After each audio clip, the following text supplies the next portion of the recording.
Okay, welcome back. This is part two of our presentation by Dr. Joel Elowsky, Early Christians and Their Culture.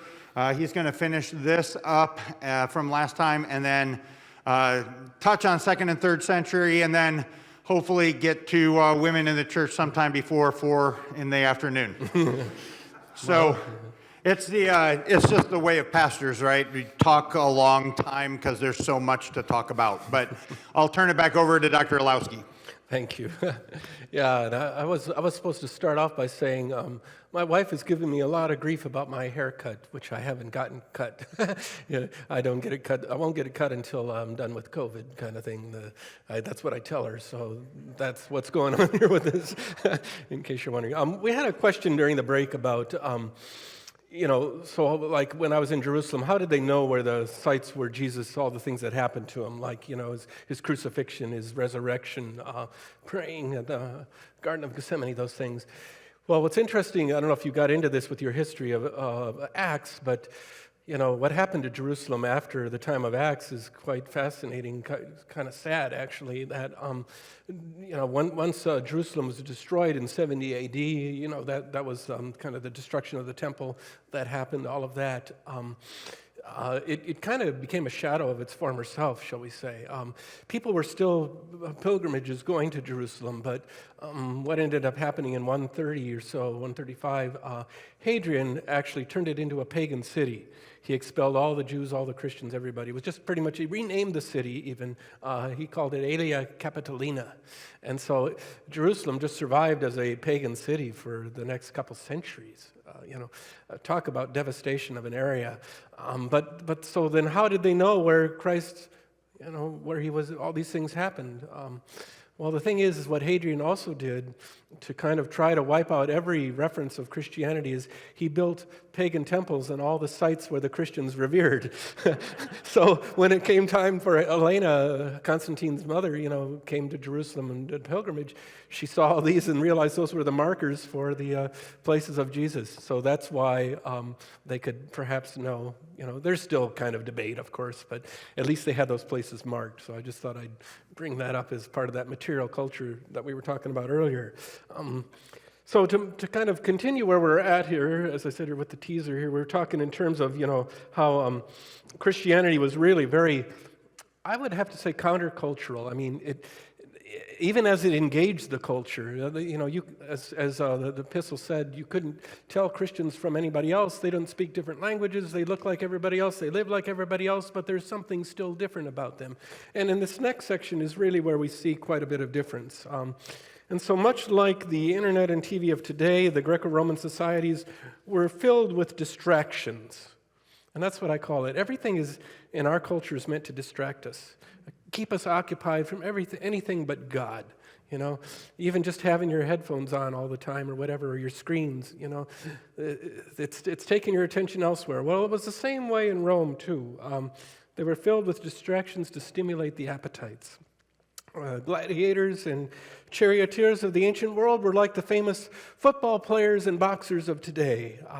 They even had, sometimes toys that you would have in the shape of a gladiator or something like that identified with them that you could buy at the stadium. I mean, that kind of stuff. And beyond the public violence and bloodthirst, there was a lot of sex, drinking, and gambling going on behind the scenes as well. Sex, drugs, rock and roll. They didn't have rock and roll, but they had enough other stuff. So the graffiti in Pompeii is quite revealing, literally.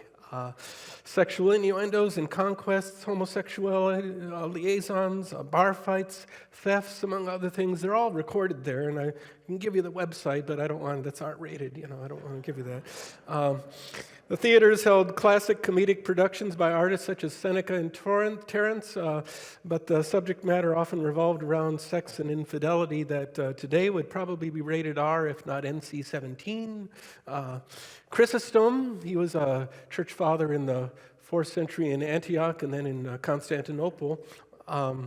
He excoriated his congregation in Antioch for coming to church, if they could even make it there, he says, leaving Christ lying in the manger while rushing off to the theater to, quote, see naked women swimming. So this is what he preached from the pulpit. Has your pastor ever preached that One asked. Well, so there was a constant bombardment of images as erotic art infiltrated everywhere, and the baths invited promiscuity and prostitution. In fact, the Romans had at least 50 different words for the different types of prostitutes one could find in the cities. And so, they talk about Eskimos and ice and all the different words. Well, that's what Rome had for sex. There was no internet or social media in the days of the early church, but society and culture were structured to tempt. And if not to tempt, then to distract, then to coarsen and desensitize. Does that sound familiar? Well, Christians did not live indifferently in the face of such temptation and violence. Theophilus of Antioch from the 2nd century, he was a defender of the faith. He explains to Autolycus, his pagan friend, that Christians avoid sex outside of marriage and, quote, are forbidden so much as to witness gladiator shows, lest they become partakers and abettors of murders. Clement of Alexandria noted in his Stromata that a Christian, while inhabiting the city, despises the things in the city which are admired by others. He lives in the city as in a desert, so that he may not be pressured into conforming to his environment, but instead chooses to exhibit a life lived justly. You have Ambrose. He was a 4th century bishop in Milan who praised the 4th century bishop Eusebius of Vercelli, who was capable of, quote, living in the city while observing the rules of the monks and ruling the church with fasting and temperance. For the grace of the priesthood is much increased if the bishop constrain young men to the practice of abstinence and to the rule of purity. And he would forbid them, even though they lived in the city, from taking up the manners and mode of life of the city. All this was part of a common culture, countercultural habitus, I should say, that attracted people who knew the culture of the Greco-Roman world was dragging them down, but they didn't know what to do about it. And so Christianity, as I said before, offered a way, another way, the way, shall we say. And it's interesting, in this, since you brought up monasticism, in the first 3 centuries, Christians were being persecuted periodically and sporadically in different areas. In 250, you get the Great Decian persecution. That was devastating. You get the Valerian persecution that follows about 8 years later that targeted specifically the pastors. And then you get the Great Diocletian persecution of 304 to 311. Think of that, 7 years, of persecution of the church, where sometimes they would poke out somebody's eyes if he was a bishop, or they'd hamstring him, or cut off his vocal cords, any number of things to try and stop them from being Christian or discourage them from being Christian. And the people not only put up with it, some of them wore those as badges of honor in the church, and they were actually then honored in the assembly once the great persecution was over. But I bring this up because to say that people looked on that period as, in some ways, a golden age. Even though there was all this persecution going on, people really had to be sure about their faith. And there were plenty who weren't, by the way. There were plenty who did fall away. They were called the lapsi. They lapsed in their faith. Or the traditores. They had handed over their faith. And hopefully I'll get into this a little bit next time. But just to simply say that once that was all kind of no longer happening, what ends up taking its place is this kind of monastic movement where people looked at them as the kind of the spiritual athletes of the early church. That they would go to all these lengths to kind of do battle with Satan, to do battle with their own passions and lusts and desires and things like that. It's not the kind of monasticism Luther was arguing against in the 16th century. It was simply a way to try to go into spiritual training. They would actually go into training to do this, where they would do these spiritual exercises that would strengthen their faith. And there are texts that talk about this. So they were considered kind of the replacement of the martyrs, shall we say. Martyrdom still happened in pockets, like in Persia and places like that, even after the Diocletian persecutions. But they were the spiritual athletes that people looked up to and would even go out to seek their wisdom, and even emperors would come to talk to them about this. So that was all part of that habitus that they were looking to imitate, shall we say, in some ways. Now, one of these spiritual athletes, he wasn't really a monk. Cyprian was actually a government official who was pressed into service as a bishop because when he converted, he wasn't baptized until he was in his 40s. And by the way, they often delayed their baptisms until later in life because they At least some argued about the question whether if you sinned after baptism, could that sin be forgiven? And so that's why that kind of debate that was going on in the church, some people delayed it. Even Augustine wasn't baptized until in his 30s. But there were plenty of infant baptisms too, by the way. But Cyprian, again, he became a bishop in his 40s. And he was the bishop that I told you was working through the struggles of the plague and other things. And so he wrote of the daily struggles with temptation that his parishioners faced in this prosperous city of Carthage in the middle of the 3rd century during this time of plague. And notice what he says: our warfare is with greed, not with a virus, not with COVID. It's with greed. It's with immodesty, with anger, with ambition. On top of that, there's our diligent but toilsome wrestling with carnal vices, with enticements of the world. The mind of man, besieged and in every quarter infested with the onslaughts of the devil, can hardly meet the various points of attack, scarcely resist them. If greed is humbled, lust springs up. If lust is overcome, ambition takes its place. If ambition is despised, anger exasperates, pride puffs up, drunkenness entices, envy breaks concord, jealousy severs friendships. You're forced to curse, which the divine law forbids. You're compelled to swear, which is not lawful. There are so many persecutions the soul suffers daily. With so many risks is the heart wearied, and yet it delights to abide here long among the devil's weapons. And so he's talking about Satan's tactics, that if one temptation doesn't work, he'll use another. And if that one doesn't work, and it's like mosquitoes, in St. Louis. They just keep coming at you, and you can't escape them.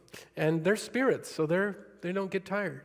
And that's what Cyprian also talks about. So it was a real struggle for him and for his congregation to live in their society and culture. Everything seemed to be structured towards breaking the faith.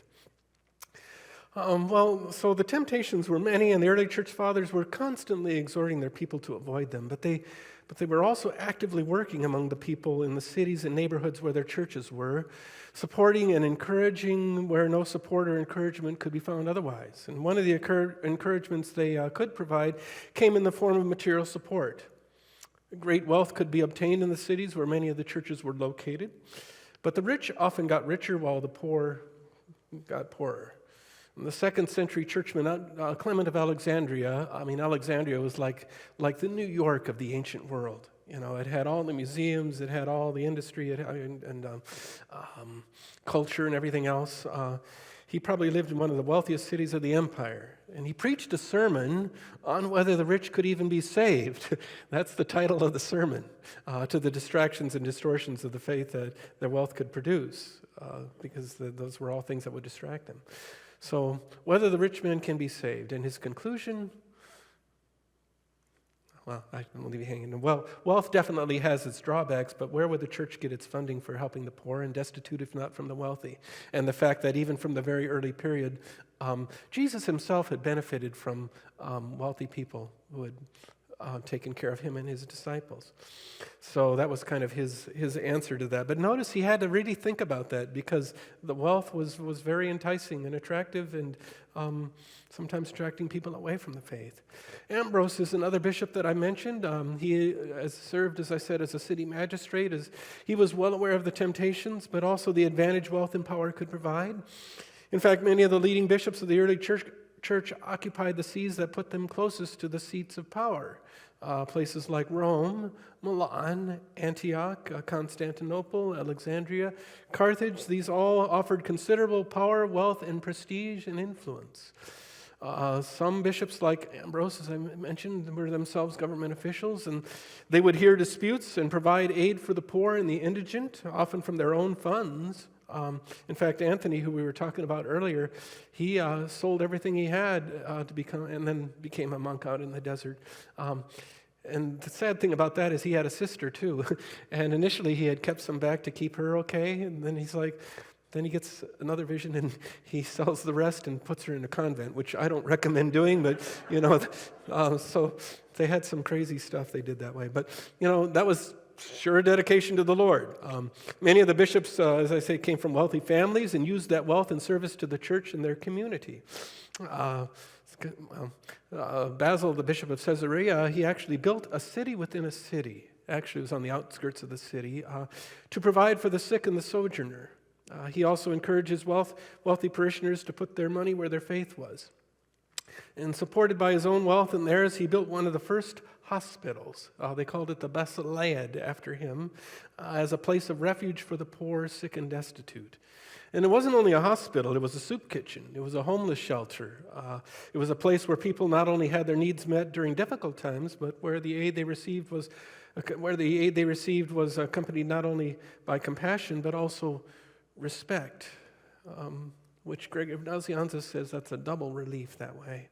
And Basil's friend Gregory of Nazianzus called Basil's project a new city. That's the term he used for it. The storehouse of piety and the treasury of the wealthy, where disease is regarded in a religious light and disaster is thought a blessing and sympathy is put to the test. So the church very much engaged the culture of its day and met the challenges that culture prompted head on in its catechesis and its social programs, and its meeting the needs of the communities where God had placed them, and definitely in terms of the word and sacrament that it offered.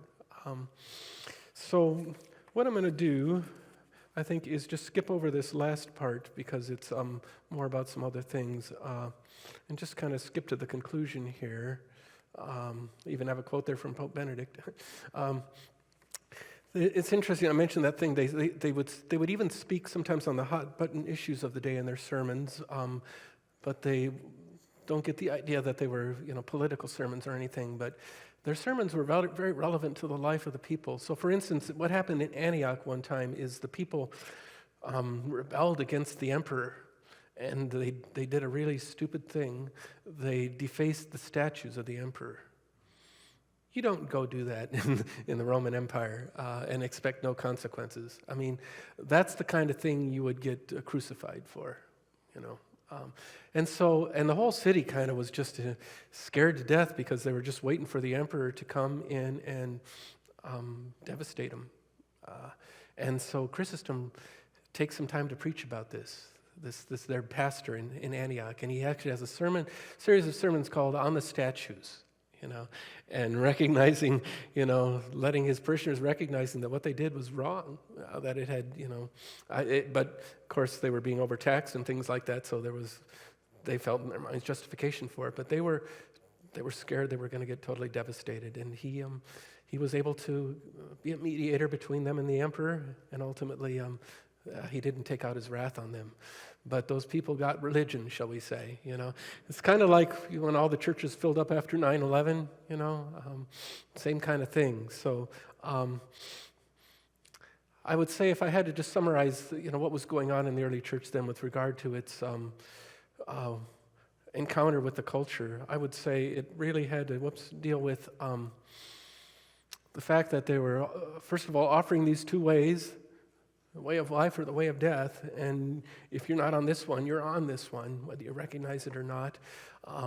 Secondly, they understood that the church was indeed called to serve its Lord in worship, and they took worship very seriously. They would not let those who were not worthy to be in church even be in the building, these kind of things, because they believed they were encountering the divine King of the universe, and they felt that was a very sacred, holy time. But coupled with that was this amazing service to the neighbor that they had. That they were fulfilling both tables of the law. In other words, love the Lord your God with all your heart, mind, your strength, and love your neighbor as yourself. And they didn't see the two as mutually exclusive. They just saw the one feeding the other that way, that they were challenged to do that in a very challenging environment. And that's why I think Christians in the 21st century can look back on this time when government was not the friend of the people. And, we sometimes, as the Psalms say, do not put your trust in princes and men who can fail. We sometimes do that and think that our ultimate good is tied with, our political way, whatever it might be. We're either doomed or we're blessed. And the early church didn't see it that way. It saw itself in terms of being, it did even infiltrate, shall we say, the higher realms of society and government, even in Caesar's household. But it was definitely countercultural that way in what it sought to do. So I think I'm going to leave it at that so that I can bring it into kind of the next section, if I may. But are there any kind of questions on what I've covered so far? All right. So a question on okay. Let's. Yeah, I mean, it works for everybody in here, but not for the people online, which I'm not sure that it's streaming right now, but I think it's There we go. recording. Okay. Yeah, so a question on the desert monks, because I know they popped up. You talked about the monks that had come up sort of as the spiritual athletes within the church, and then I'm trying to figure out, like in my mind, where the transition works from that, like the spiritual athletes within the church, to we go out into the desert and are separate, or are those actually referring to the same thing? Maybe. Well, I think I see what you're asking. I mean, in terms of, you start getting monks or these solitaries, we'll call them, in the 250s probably. I mean, Anthony was born in 250, but he already met old people, an old man, he said, who had taught him the ways. So this is something that was going on, I should say, throughout the life of the church. Sometimes it's painted as though the church is getting more secular, and this is a response to it, that we're going to become more spiritual. And I used to even talk about it that way, but the more I read the sources, the more I realize that there's always been a contingent in the church who wants that kind of deeper spiritual engagement. And initially it started out in the cities, and they would simply remain kind of by themselves in the cities. Then they moved to the outskirts of the cities, and when I was at Alexandria, you could see kind of how the desert's not that far away there. But so what they would do is, they would be kind of on the outskirts of the city and just be by themselves, and people would still, though, go out to see them, but they were pretty much solitary. And then you get these guys who decide, I'm going to go out into the desert. And they're like, well, why do you go out in the desert? There's plenty of demons here in the city, right? But they actually believe that they actually believed that the desert was kind of the devil's territory. The wilderness was. And they believed that because of what happened with Jesus, right? After his baptism, he was driven out into the wilderness, and who should he encounter but Satan, right? With the 3 wishes, So the fact that he went out into the desert then they just like Jesus did, just like Elijah and all these other guys did, they wanted to go out kind of to test themselves too. But Anthony says he actually went out to invade Satan's territory. And Satan even visits him one time in the account and says, why are you here? This is my place, get out of here. And Anthony says, no, I've got Jesus. And Jesus says, I can be here. I'm, of course, paraphrasing, but it is this idea then that the desert is it's like when you see the Rocky movies, and he can't train here because he's got all these temptations and things. He goes out to wherever it is, I don't know, Siberia, and that's where he can get away from the distractions of the world. And then they're pretty much just doing it one-on-one with Satan, And I mean, when you read the account, it's some pretty bizarre stuff. People say they can hear screamings and screechings and all kinds of stuff, and Satan tries every possible way to get him to give in. And Anthony says it's never about him, it's about Jesus working through him, which I love. I mean, he doesn't make it about see what a great spiritual athlete I am. He rather says see what Christ is doing in me and through me because of the cross. So, as an answer to that, it's a transition because they truly believe that's where Satan is, but they also realize that this is where I can get more of a focus, too, on my spiritual life. Does that help? Yeah, that clarifies. Okay. Does that continue even into the Middle Ages, or does it all become kind of in the city, monasteries, helping the poor, praying for people? Mm-hmm. I guess when does that theology change, right? I mean, because it seems like there's a change in theology of monasticism from that kind of early on, me personally doing battle with Satan, to now we have sort of a spiritual enclave where we're doing good works and praying and all of this. Does that happen when the theology of good works kind of invades the church? No. What ends up happening, I mean, as far as, because we talk about 2 types of monasticism. We can talk about anchoritic and then cenobitic. Okay. These are technical terms, but basically anchoritic just simply means by myself, all by myself. The cenobitic means it's got the kind of koinonia idea in it. And that actually starts with Pachomius, who's almost a contemporary of Anthony.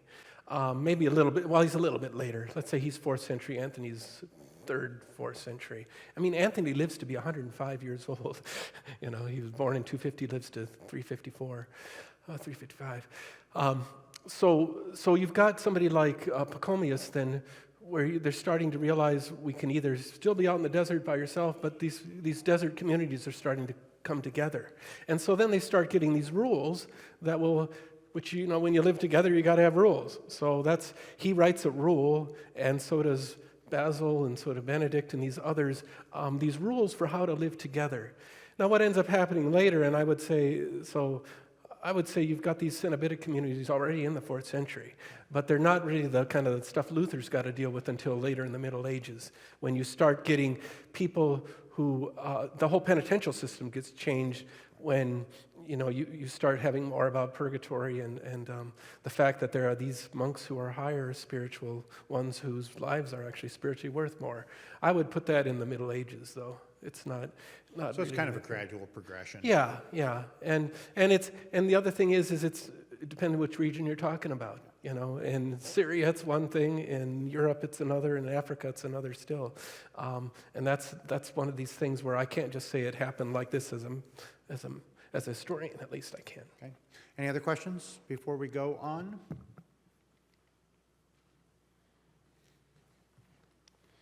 Okay. Are we ready to move on then? All right. Oh, I got to wait for you? Oh, I don't. Okay. So yeah, I want to talk about some of these kind of personages that we've been talking about and the key events and things that are starting to happen in the life of the church that they encountered. So that in the first part of the 2nd century, you have a period of relative peace for the church. So I'm talking about 100 to 150. There's again episodic things, but not that it's not that bad in terms of persecutions. You do, right at the end of the 1st century, you still have the Domitian persecution, where Christians were being killed. You get John being exiled on the island of Patmos, for instance, and these things that are going on. And of course, Nero in the 60s, he used the Christians as his lamps in his gardens. As gross as that is, he was that kind of a sick individual. But when we start getting into the early 2nd century, it's a period of relative peace for the church. Clement of Rome writes this letter to the Corinthian church. This is where you kind of get your first inkling that Rome perhaps is seen as a more important church than the other churches, in the sense that he was looked to as somebody who could perhaps resolve the situation that was going on in Corinth. And what had happened in Corinth is they fired their pastors. They just said, you're not doing your job, you're fired. And so there were those pastors then kind of appealed to the church in Rome to say, is that okay for them to do? And Clement writes them this letter then to kind of say, no, it's not. But some other things too. Do you know anything about the Corinthian church from your Bible studies? What kind of church it was? Anything come to mind? Let's see, there was lots of sexual immorality. Mm-hmm.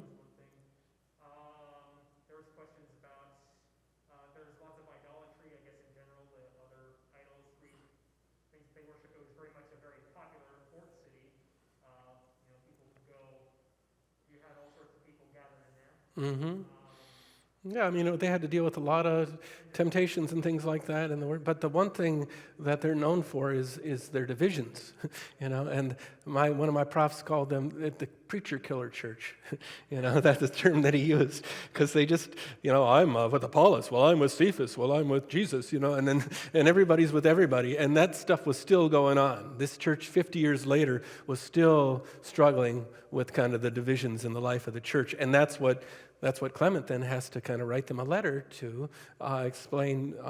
And he's not doing this as pope, he's doing this as one bishop, but kind of a leading bishop to support this other church that is going through difficulties. So it's an interesting letter. You can find it online. It's called 1 Clement.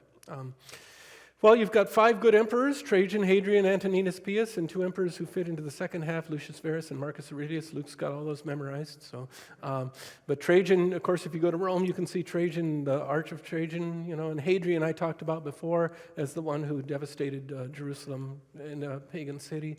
Antoninus Pius in some ways was more helpful to Christians, at least in some areas. So I've got it here, Trajan, expanding the empire. He's the last emperor really to expand the empire. The rest were more or less just defending it. You get Hadrian who's building his walls up there in Gaul, not Gaul, in Britain. Concerning his attitude towards Christian, there's a letter that Pliny writes to Trajan. Pliny was a governor, and he wrote this letter to Trajan where he's basically asking, the governor's asking the emperor, what should I do with these Christians? That's why it's such a fascinating letter. It's from a pagan to a pagan talking about these Christians. He says, because I know they're out there, and I know that they're doing some strange things, and I know this because I interrogated 2 deaconesses. And what he means by interrogation, he means he tortured them, and so they ultimately told him what was going on, and they worship on these Sunday morning to someone who they treat as a god, he said. So what do I do with these guys? And Trajan says, well, first of all, don't go seek them out. But if you do find them and their name they cop to the name being Christian, because even the name Christian could be damning enough in the eyes of the Romans, then you have to deal with them, and deal with them however you feel fit, which could include, of course, death. Imprisonment or whatever. So Trajan's an interesting example there. And that letter is very fascinating. Hadrian, as I said, built his walls. You've got Antoninus Pius building a wall too, and he presided over a largely peaceful empire. And he's the one who introduced all the infrastructure projects like we're supposed to have today, right? Public works projects, building, improving the network of Roman roads, all those kind of things, the Roman education schools, the aqueducts. According to Miletus of Sardis, he ordered that Christians not be persecuted without a trial. So in other words, the Roman government itself was trying to figure out what did we do with these Christians. They just didn't understand what kind of threat they were, and they were looking for guidance on it. And again, in different areas, they would treat Christians differently, just like when I was in China. If you were in Beijing, they treated the Christians differently than in Henan province where I was, where the Christians could get away with a lot more. And nowadays, of course, they're stepping up security and for surveillance in China, so it's much more difficult to get away with things. But some very much similarities that way. So here's Rome. This is that letter. I should have just read it to you. In fact, I will now because it's a fascinating letter. This is a letter of Pliny to Trajan. It's my practice, my Lord, to refer to you all matters concerning which I am in doubt. For who can better give guidance to my hesitation or inform my ignorance? I have never participated in trials of Christians. I therefore do not know what offenses it is the practice to punish or investigate, and to what extent. And I have been not a little hesitant as to whether there should be any distinction on account of age, or no difference between the very young and the more mature. And you'll often see them, by the way, in their interrogations saying, take in consideration of your age. You're 86 years old.